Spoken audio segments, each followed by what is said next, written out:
গীতাপাড়া থেকে ফুটবল খেলো, সেটা বেশি বেশি ভালো। এবং খেলা কোথাও যেন মানুষকে বাঁধে, মানুষকে জুড়ে, সে যেই ধর্মেরই হোক না কেন, হিন্দু মুসলিম শিখ ইসাই, খেলা এমন একটা জিনিস আমাদের দেশে অন্তত প্রত্যেকটা মানুষকে জুড়ে রাখে। সেটা আজকে সবচেয়ে বড় পরিমাণ, সবচেয়ে বড় এক্সাম্পল হচ্ছে আজকে এই মাঠ।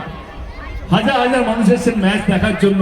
যারা যারা এই উদ্যোগটা নিয়ে তাদের সকলকে সাধু, কারণ এত সুন্দর পরিবেশ, এত সুন্দর সাজগুজ, এত সুন্দর মাঠ, এবং যে যে টিম পার্টিসিপেট করছেন আর কি এই পুরো টুর্নামেন্টে। এটা কি একদিনের টুর্নামেন্ট না 2-3 দিন চলবে? 28 তারিখ অব্দি, ওকে 28 তারিখ অব্দি চলবে এই টুর্নামেন্টটা। 28 তারিখে ফাইনাল। তো আমি প্রত্যেক কটা টিম মেম্বার্স, তাদের টিম, তাদের ক্যাপ্টেন, তাদের সমস্ত দলদেরকে, সমস্ত মানুষকে শুভেচ্ছা জানাই। এবং আপনাদের সকলকে, ক্যানিং এর সমস্ত মানুষকে আর 10 দিন পরেই নতুন বছর, নতুন বছর অনেক অনেক শুভেচ্ছা।